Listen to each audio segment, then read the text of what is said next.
We need meditation teachers and coaches now more than ever. People are experiencing very high levels of stress, anxiety, depression, loneliness, and meditation is such a wonderful life tool that you can offer to people that can truly serve them by helping them to find calm and peace, well-being, even their life purpose. Meditation has so many different benefits. Today is day 2. Creating your meditation offer. How do you teach meditation? You teach from your heart, from your own experience. How has meditation touched you? How has it transformed you? And begin from the place within yourself. First, starting with what's your intention for teaching meditation?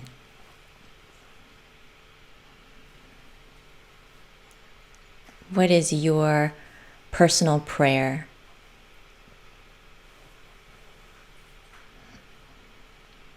What would you like to give? And what would you like to receive?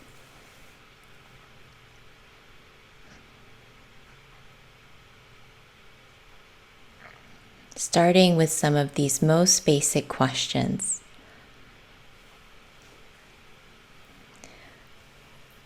The first thing to consider is, who are you serving? Who do you want to teach? Oftentimes when people are first starting out, they want to reach everybody. Meditation is an inclusive practice. We want to include everyone. We want to appeal to everyone. But in our attempt to do that, we might not reach anyone. So it helps to know who you want to serve. For example, are these people beginners? Are they people of faith? Are they professionals? And to think about who you're serving, because when you go to post your offer, people will know if that is for them or not for them. And so it helps to be specific. Another way to ask this is, who are your people?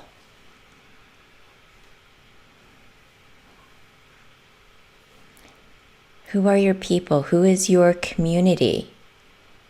Or who was your community? The people that you can help. I know there are some folks that have been through the 12-step program and they go back to their community and they start there. Or they might have recovered from cancer and they go back to a cancer center because meditation really helped them and they know how to teach because they've experienced cancer themselves and recovered or are in recovery. So think about who you want to serve. And of course, you don't have to stick, like I said, to the one thing, but it helps to always start with one thing. One offering, one class, one course, one community. And then you can always expand out. Another way to think about this is, if you were to think about who you want to serve, who is an ideal client? Who do you really like to work with? Who do you work with and it energizes you? And you can just think of the one person. What is it about that one person?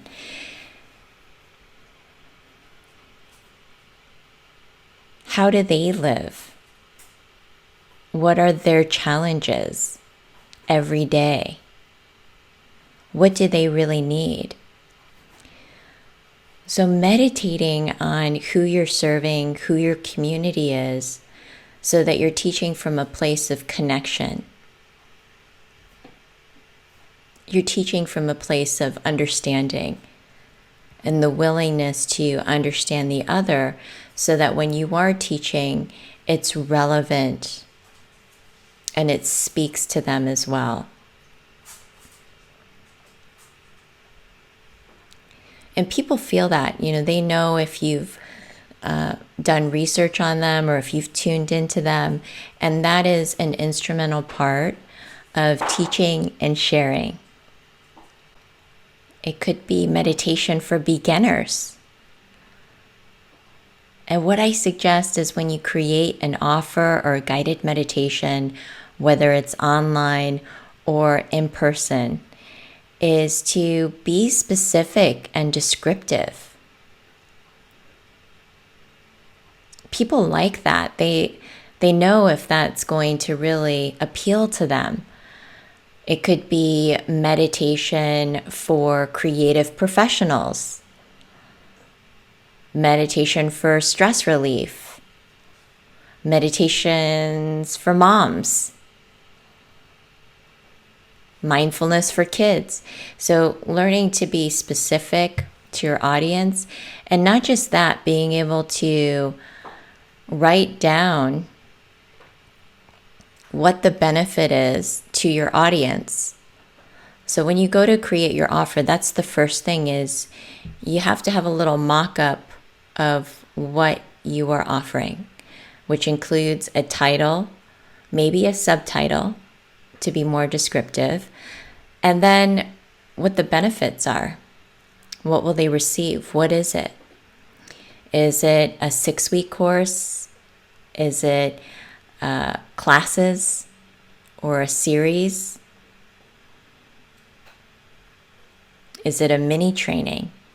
So you want to be able to mock this up, your outline for your offer. And don't be afraid to go out of the lines.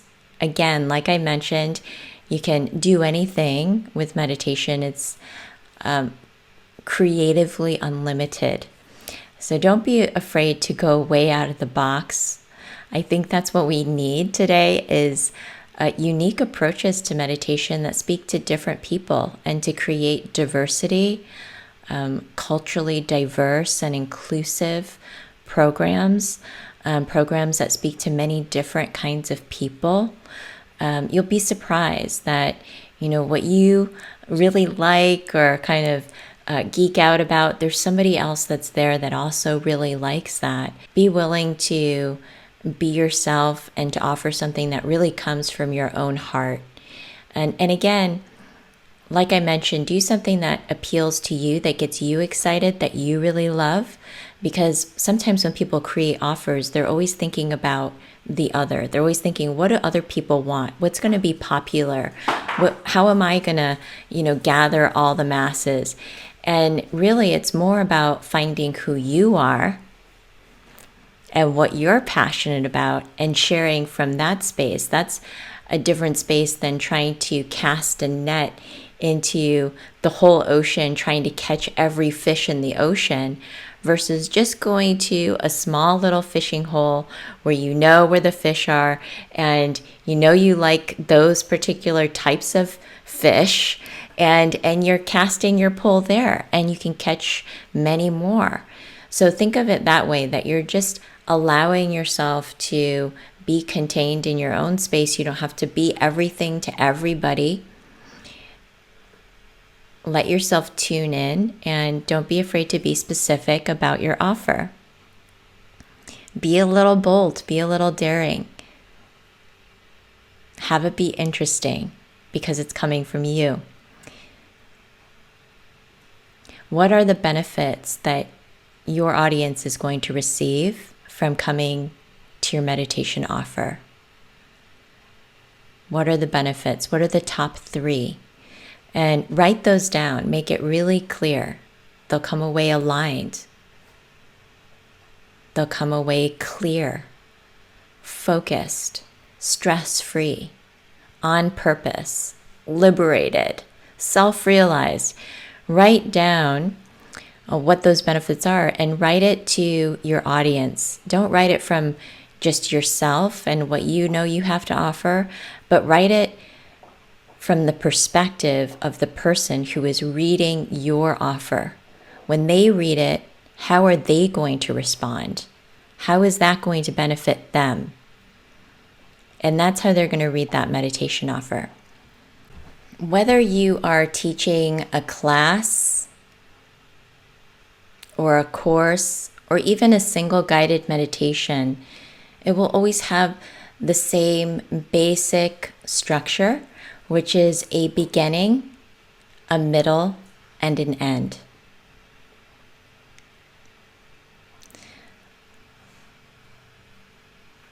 So consider, and let me back up just a little bit here.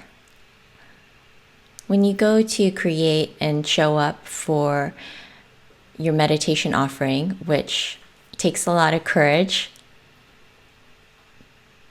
and acknowledge that it takes courage to show up, to teach meditation, and a warrior-like spirit.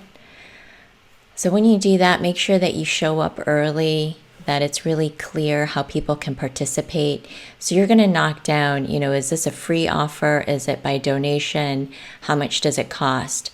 And I won't go into that right now. That's something that you'll need to take time to sit with and meditate on. I notice that people, when they're just starting out, they like to do free just so that they have the opportunity to practice. And then as they gain confidence, they feel more comfortable charging. So it's okay to have an exchange of energy when people come for meditation, and to know that, because people are really receiving from the practice. So, you're going to prep all of that before your offer, and just be sure to come, show up early, create the sacred space, whether it's online or in person, by clearing the energy. And you want to always begin by getting centered and grounded yourself. That's how you start teaching, is that you take time with yourself, you take time to breathe, be with the nerves, take time to relax.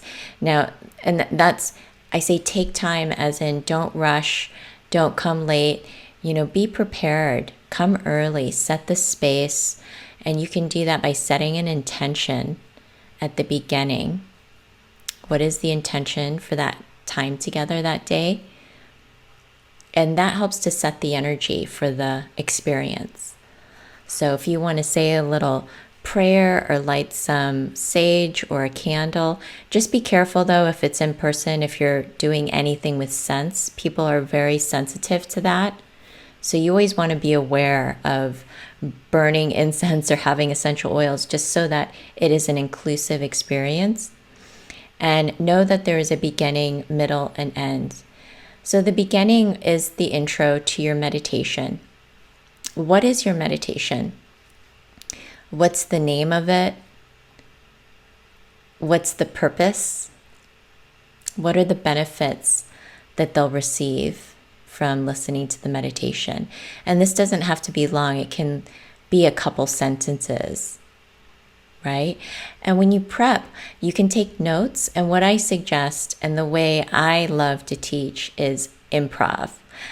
We teach a way of meditation that is in the moment, and you're just connected, you're just speaking from your heart.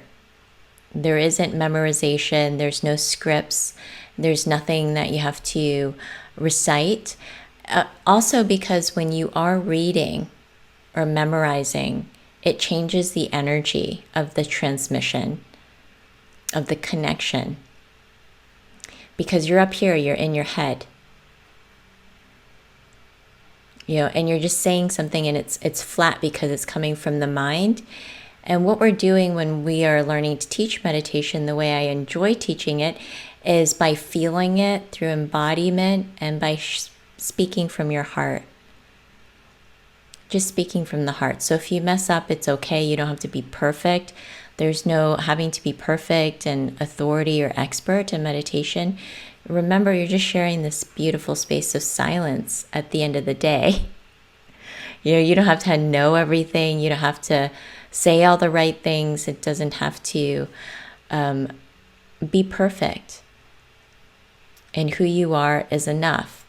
It's enough that you've shown up and that you're creating this amazing space for people to learn and to practice, because that's what it's about, right? It's not about you as a teacher. It's about creating the space for learning and development and growth and healing and peace.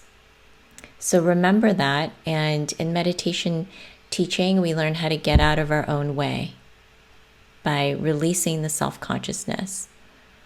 And you really get embodied when you're not memorizing and you're not teaching from the mind. So it's okay to take some notes. It's great to be prepared. But see if you can do it without reading or relying on them too heavily or trying to memorize everything. Just trust yourself and trust yourself to be in the space with everybody else so that you can tune into the group. You want to be tuned in and present to the people who are there and speaking from that place of presence. That is the energy of meditation. So think about the intro. How are you going to introduce the meditation offer? The title, the benefits, the purpose. Doesn't have to be long. You can introduce yourself. And again, I wouldn't make that part too long, but you can also include your story. How did meditation touch you or transform you or change your life? People like to know your personal story and why you've come to this practice, why you're sharing it. It's very touching. It's personal. You might want to include introductions within the group. I tend to not do that because it changes the energy, the meditative energy. I like to do that at the end after we've meditated sometimes. But it's up to you. You can run this any way that you want. These are all just suggestions. So that's the intro. What will they be learning? Setting them up for what will they be learning and how is it going to benefit for them. And yesterday we talked about the 3 different basic approaches to meditation: awareness meditation, focus meditation, passive, active meditation, visualization. So you can talk about what the technique is or what the style will be. Is it visualization? Is it guided relaxation? And just a little bit about what it's going to be and how long it's going to be. People like to know, because if you just leave them in a state of meditation, they don't know how long it's going to be. That can create a lot of anxiety and stress. So put their mind at ease by letting them know, this sections we're going to be spending about 10 minutes in silence. And the way you teach to beginners is a little different than people who are experienced. So beginners, you might need to speak more, and you might speak a little bit more as well during the guided meditation, because you are the voice in the head, and it helps anchor them. When you leave too much space for beginners, it can create anxiety for them. In the beginning, in the introduction, you can set the expectations for meditation. One of the biggest questions people always have is, what is meditation? Be able to explain that very clearly and concisely. What is meditation? People want to know, do I have to believe in something to practice meditation? Do I have to believe in Buddha? Do I have to practice yoga? They want to know if they have to take on a belief system. So you could even encourage that this is universal if you want to, if that's your practice. That's what I like to do, is I like to let people know what the practice is about, that you don't have to believe anything to practice meditation, that you can come from any background or faith. And then you can go into the actual teaching, which is the middle part. So the middle part now will be the guided practice. The guided practice would start with the sitting position, just teaching people how to sit comfortably in their body and letting them know, like I said in the beginning, that they're going to have thoughts, so let the thoughts come up, and it's okay to have those thoughts, and then let them go by. So just letting them know in the beginning and even during the meditation that they're going to have these continuous thoughts and that it's normal. Because people tend to beat themselves up when they can't shut their brain off during meditation, and that's not the practice, right? The practice is to relax and watch the mind, and the mind eventually begins to slow down. So let people know that it's natural to feel uncomfortable and to have resistance.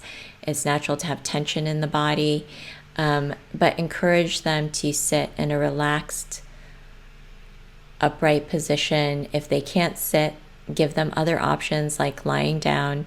So not everybody, and I would say most of the people cannot sit in the traditional cross-legged position.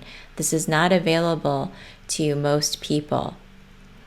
Refrain from assuming that people can sit that way. Most people, they can sit in a chair. So encourage them to sit in the right position.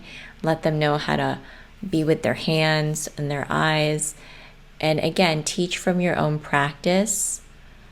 I tend to keep it really open. I don't direct it too much, but I just encourage people to be comfortable and to shift anything around so that they feel relaxed and tension-free, easy in their body, so that the energy can flow. So that would be the setup, just encouraging them, letting them know how to breathe, how to have their eyes, their body position, and then going into the guided meditation. Again, it could be awareness meditation, which is the observation of everything that arises. Awareness meditation might start with listen to the sounds outside the room, become aware. Notice which sounds you hear. Become aware of your breath and the way that you're breathing in your body. So that could start with awareness meditation, focus meditation, or concentration. You could say, I will now guide you in the practice of concentration, and we'll focus on a particular mantra, affirmation. I am peace. I am peace. And then you might repeat that continuously every once in a while through the meditation. And how to focus with relaxation. And then, or you could go into visualization. So then you would go into that guided experience. And again, I prefer allowing and channeling that experience. Just connecting to the true experience and teaching from that place. So you might say something different. You might be teaching, for example, a body scan meditation, which is a wonderful example of awareness meditation, awareness of your body, developing body awareness and promoting embodiment.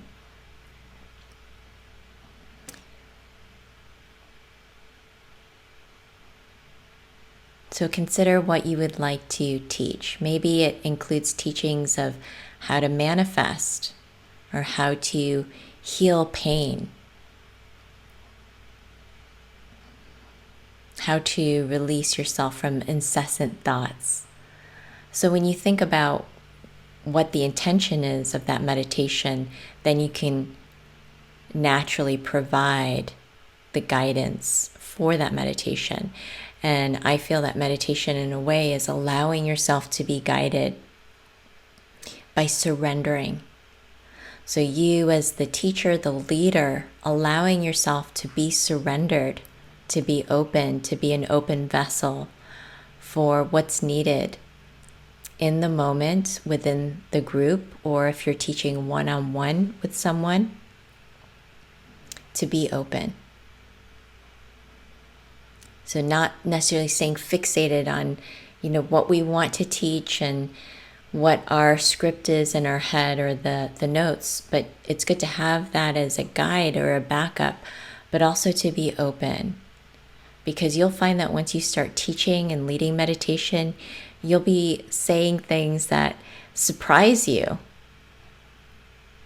And you probably already do this, where you tend to say things and you wonder, where did they come from? And they're very helpful. They help and they serve other people. So being open to this inner channel can be instrumental to sharing the true essence, the spirit of meditation. Okay, and then you will close your meditation. How will you end the meditation experience? How would you like to end it? What feels right for you? Perhaps it's closing with an intention, a prayer, a poem, a reading. It could be a simple cue, such as, we are now going to close the meditation. I will play the sound of the bowl, the chime.